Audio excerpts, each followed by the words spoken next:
Nevertheless, number 2, failure is a setup for a comeback. Don't chase approval. Most people view success and failure as polar opposites, two endpoints on a spectrum separated by an unbridgeable chasm. This binary thinking creates unnecessary fear, shame, and paralysis. The truth is far more liberating. Failure isn't success's antagonist, it's its most faithful companion. Every significant achievement in human history sits atop a foundation of previous attempts that didn't work. Thomas Edison's 10,000 experiments before perfecting the light bulb, J.K. Rowling's 12 rejections before publishing Harry Potter, Michael Jordan's missed game-winning shots, these weren't detours from success, but the actual path to it. When we reframe failure as process rather than verdict, we unlock our true potential. The fear of failure stems from a fundamental misunderstanding of how mastery works. Neuroscience reveals that competence develops through what's called error correction learning. The brain literally rewires itself each time it encounters and overcomes mistakes. MRI studies show more robust neural activity when people learn from failures compared to easy successes. This explains why students who struggle with complex problems develop deeper understanding than those who coast through simple tasks. The discomfort of not knowing, the frustration of early attempts, the embarrassment of public missteps. These aren't signs you're failing, but evidence you're growing. Your synapses are forming new connections precisely because you're operating beyond current capabilities. Industries at the cutting edge have institutionalized this understanding. Silicon Valley celebrates failing fast as a virtue. Scientific research expects multiple hypothesis rejections before breakthroughs. Professional athletes analyze game film focusing more on errors than victories. These fields recognize what psychologist Angela Duckworth calls the learning paradox. We progress fastest not by avoiding failure, but by seeking it at the right difficulty level. Just as muscles require micro tears to strengthen, skills demand failures to solidify. The key is what researchers term productive failures, situations where initial struggle leads to superior long-term retention and adaptability compared to immediate success. History's most impactful innovations demonstrate this principle. The Wright brothers' early crashed gliders taught them wing warping principles no textbook could. James Dyson built 527 failed prototypes before creating his revolutionary vacuum. Spotify's founders launched a failed music startup first that taught them crucial lessons about licensing. These innovators shared a common trait. They didn't measure progress in flawless performances, but in valuable lessons extracted from each setback. Their notebooks weren't filled with triumphs, but with painstaking documentation of what didn't work, the negative data that eventually revealed the positive path. Personal growth follows identical patterns. Consider language acquisition. Children don't learn to speak by waiting until they can form perfect sentences. They babble, mispronounce, and conjugate verbs incorrectly for years. This failure-rich environment is precisely what makes their eventual fluency possible. Adults learning new skills often sabotage themselves by demanding premature perfection, not realizing that stumbling is the mechanism through which the brain encodes competence. Studies of expert performers across fields show they don't experience fewer failures, they simply process them more effectively, viewing each mistake as information rather than indictment. The workplace often penalizes failure, creating cultures where people hide mistakes rather than learn from them. Yet organizations that encourage intelligent risk-taking, where employees can admit errors without fear, consistently outperform competitors. Google's post-mortem reports analyzing project failures, Amazon's institutionalization of high-quality mistakes, and Pixar's early screenings of imperfect story reels all reflect this understanding. When failure becomes data rather than disgrace, it transforms from something to avoid into something to strategically pursue at the right scale. The most damaging consequence of failure avoidance is how it limits ambition. People settle for easily attainable goals rather than attempting extraordinary feats that guarantee initial stumbles. But the quality of our lives is ultimately determined by the difficulty of problems we're willing to tackle. Those who achieve remarkable things don't have some magical immunity to failure. They simply understand it as the price of admission for growth. Their confidence comes not from avoiding falls, but from knowing they can rise again. This mindset shift from failure as threat to failure as teacher changes everything. It turns obstacles into opportunities and plateaus into launching pads. When we stop fearing failure and start mining it for wisdom, we don't just make success possible, we make it inevitable. Rejection stings. That visceral punch to the gut when you hear no never gets easier. But what if that closed door isn't blocking your path but steering you toward a better one? History's most significant breakthroughs often came only after painful rejections. forced innovators onto unexpected trajectories. The no that shatters your plan today might be protecting you from mediocrity, pushing you towards something far greater than you'd imagine. When a publisher rejected a young Stephen King's Carrie, he threw the manuscript in the trash. His wife retrieved it, and that novel launched his career. But only after that initial rejection taught him to fight for his work. The universe has a way of redirecting us toward our true destinations, often through what first appear as roadblocks. Consider how redirection works in nature. Rivers don't flow in straight lines, they meander, encountering rocks and obstacles that force them to change course. Yet these detours create the most fertile land, the richest ecosystems. Human journeys mirror this principle. When Steve Jobs was fired from Apple, the company he founded, it seemed like career-ending failure.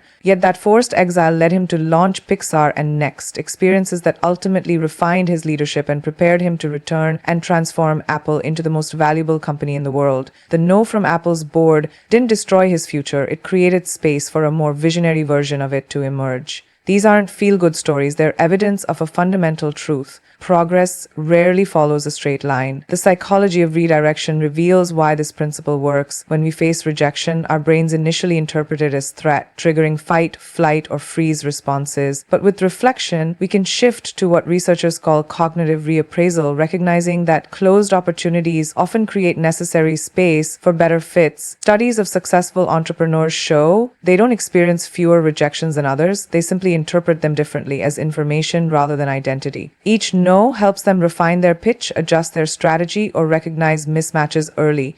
This adaptive response transforms rejection from personal indictment to professional calibration. Creative fields particularly demonstrate this principle. The Beatles were rejected by Decca Records for being guitar groups on the way out, a verdict that now seems laughable. That rejection forced them to develop their sound further before landing with EMI and changing music history. J.K. Rowling's 12 publisher rejections for Harry Potter gave her time to refine her vision. In hindsight, these no's weren't mistakes.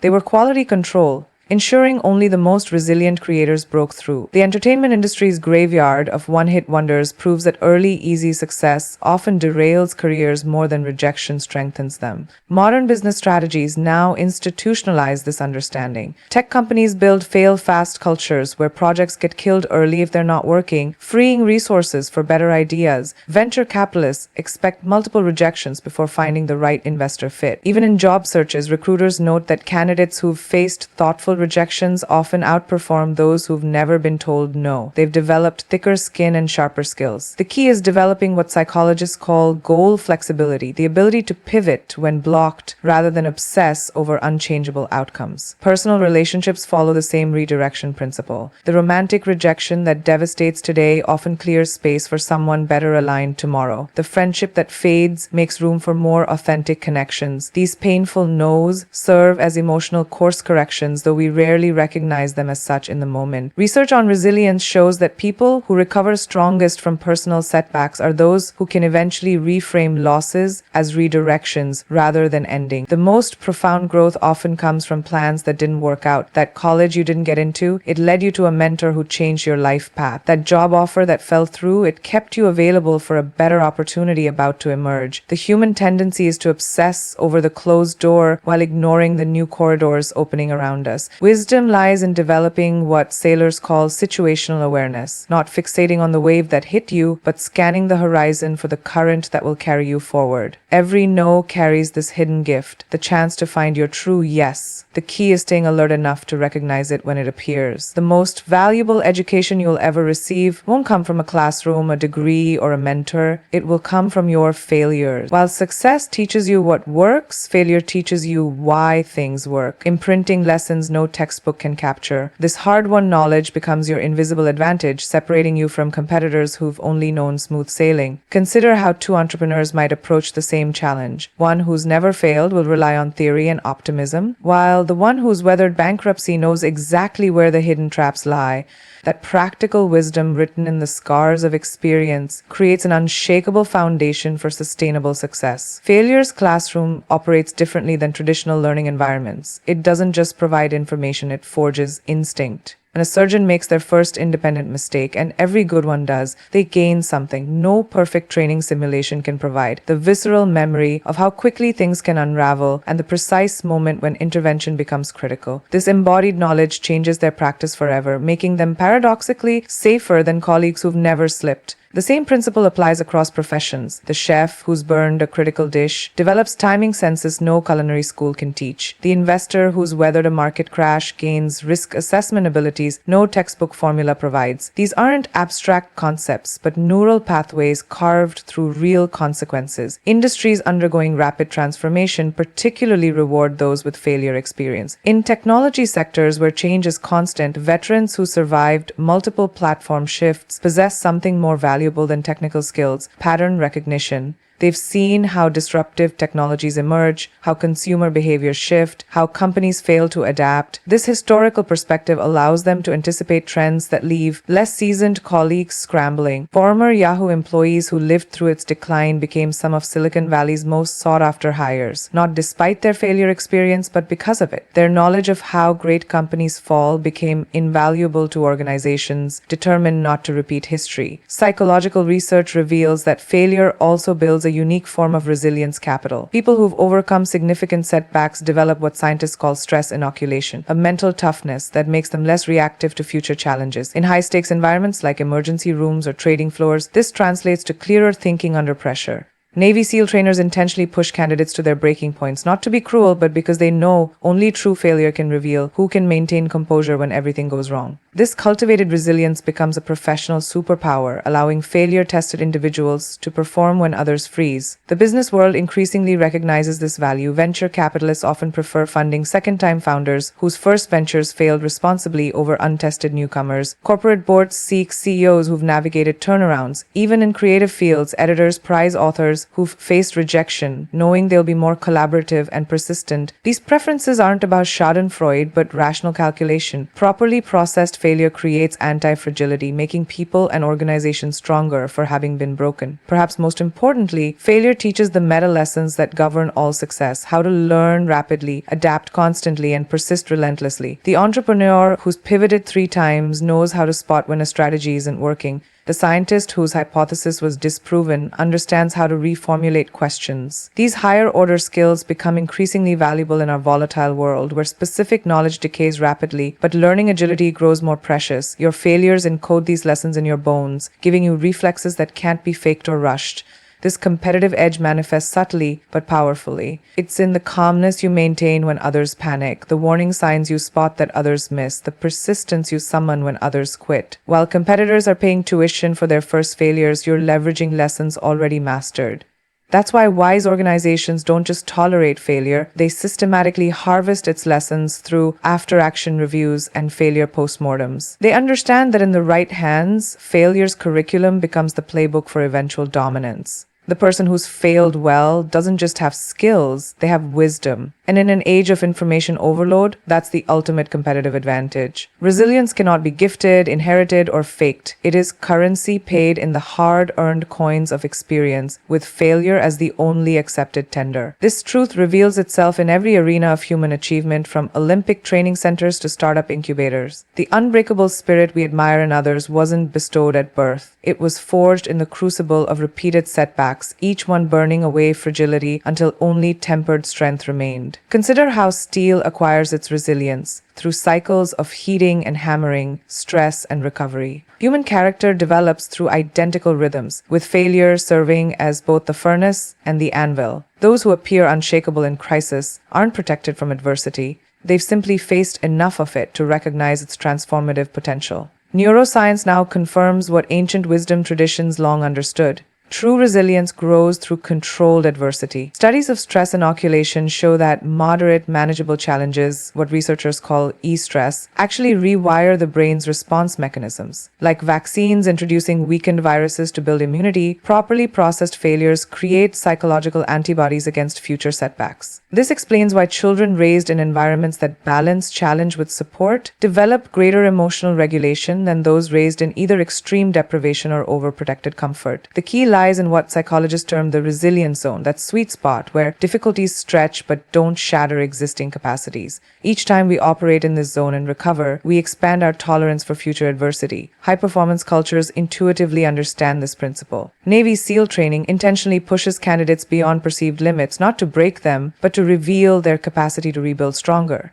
Silicon Valley's fail fast mantra recognizes that early setbacks prevent catastrophic failures later. Even in nature, the phenomenon of forest floor rebound shows how periodic wildfires clear undergrowth to create conditions for more resilient ecosystems. These examples share a common thread. Resilience isn't avoidance of failure, but engagement with it at the right dosage and frequency. The person who's fallen 7 times and risen 8 possesses something no theoretical knowledge can provide: the embodied certainty that they can withstand storms because they already have. The professional world increasingly values this hard-won resilience. Corporate leadership pipelines now prioritize candidates who've navigated turnarounds over those with unbroken success streaks. Venture capitalists often prefer funding founders whose previous ventures failed responsibly. Even in creative fields, editors seek authors who've faced rejection, knowing they'll bring greater persistence to the publishing process. This preference isn't masochism, but rational calculation. People tempered by failure demonstrate what psychologist Carol Dweck calls post-traumatic growth, the ability to emerge from setbacks with increased adaptability and purpose. Their scars become proof of concept for future challenges. Personal resilience follows the same economic principle. You must spend failure to gain strength. Every entrepreneur's first bankruptcy, every athlete's career-threatening injury, every artist's brutal critique contributes to an irreplaceable inner fortitude. These experiences create what researchers term crisis competence, the ability to function effectively when everything goes wrong. Unlike theoretical knowledge, this competence can't be rushed or faked. It only develops through authentic struggle. The military survival training proves this daily. No classroom lecture can replicate the confidence gained from actually finding water in the desert or building shelter in a storm. This resilience economy operates on a simple exchange: comfort for growth, safety for strength. The protected life may seem desirable, but it produces what psychologist Abraham Maslow called the Jonah complex, the fear of one's own potential. By contrast, those who willingly pay failure's tuition develop what ancient Stoics called anti-fragility, thriving amid chaos because they've learned to extract wisdom from disorder. Their advantage isn't immunity to adversity, but proficiency in navigating it.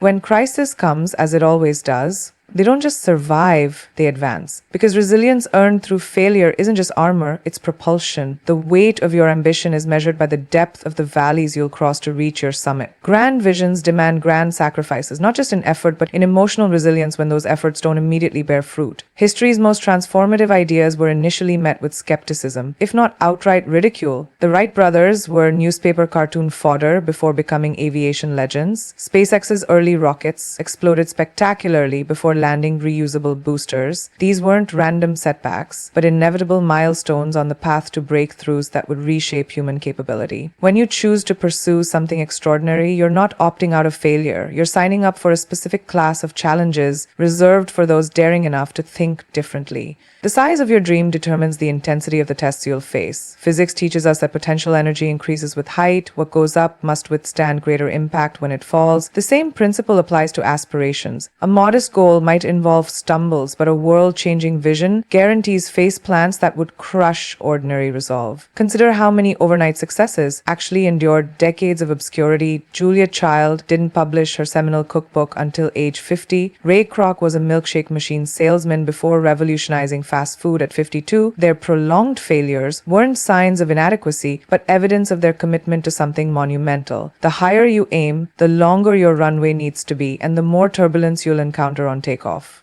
Psychological research reveals an uncomfortable truth. The brain's pain centers activate similarly whether we experience physical injury or professional rejection. When your dreams are small, these neurological alarms serve as useful warning systems, but when your ambitions are vast, you must develop the mental equivalent of calluses, not by avoiding falls, but by surviving them. Studies of elite performers show they experience just as much disappointment as others, but their neural responses differ. Through repeated exposure, they've trained their brains to interpret setbacks as information rather than threats. This recalibration doesn't happen through positive thinking alone, but through the hard-won experience of getting back up after being knocked down again and again. Preparation for these inevitable falls takes concrete forms. Financial runway matters. World-changing ideas often take longer to monetize than conventional ones. Emotional support systems prove critical. The lonelier the climb, the harder the falls feel. Perhaps most importantly, you need what psychologists call stress inoculation, small controlled failures that build resilience muscles before the big tests come. Just as firefighters train in live burns before facing real infernos, ambitious individuals benefit from progressively greater challenges that teach recovery skills while the stakes are manageable. These preparatory falls don't prevent future ones, but they ensure you'll know how to roll when the ground disappears beneath you. The business world's most admired disruptors share this understanding. Amazon's leadership principles explicitly state that innovation requires being wrong often. Pixar's creative process involves showing ugly baby early drafts that would embarrass lesser talents. These organizations don't just tolerate failure, they architect systems to absorb and learn from it because they recognize that groundbreaking work only emerges through successive iterations of trying, failing, and improving. Their competitive advantage lies not in avoiding falls, but in falling better than anyone else, extracting maximum data from each crash to inform the next attempt. There's an alchemy to transforming these falls into forward momentum. Each failure carries within it the blueprint for what needs adjustment. If you have the courage to examine it without flinching, the entrepreneur whose first venture collapsed learns precisely which assumptions were flawed. The scientist whose experiment fails gains unexpected data points that redirect the inquiry. These painful lessons become the foundation upon which eventual success is built, not in spite of the falls, but because of them. The people we eventually celebrate as visionaries aren't those who never fell, but those whose dreams were big enough to make the falls worthwhile. This perspective shift changes everything. When you understand that hard falls confirm rather than contradict your ambitious path, setbacks transform from sources of shame to badges of honor. The bruises become proof you're playing at the right level, that your dreams are worthy of the struggle they demand. And when you eventually break through, you'll realize those falls didn't hinder your journey, they made the destination possible. The view from the summit is always sweetest when you remember how far you had to climb and how many times you had to get back up. The difference between those who ultimately succeed and those who fade into obscurity has nothing to do with talent, luck, or even intelligence. It comes down to a simple but brutal truth. Defeat only becomes permanent when you decide to stay down. Every person who's ever achieved anything remarkable has faced moments where quitting would have been justified. Times when the failures piled too high, the critics grew too loud, or the obstacles seemed insurmountable. What separates the victors from the defeated isn't their ability to avoid knockdowns, but their relentless commitment to rising each time life throws them to the mat. History doesn't remember those who fell. It immortalizes those who kept getting up no matter how many times they hit the ground. Consider the physics of a boxing match. The actual moment a fighter touches the canvas isn't what decides the bout. The referee begins counting, giving the fallen warrior 8 precious seconds to demonstrate their willingness to continue. Some of the greatest fights in history turned on this exact moment, when battered athletes reached deep for reserves they didn't know they had and forced themselves upright on trembling legs. Life operates by the same rules. Your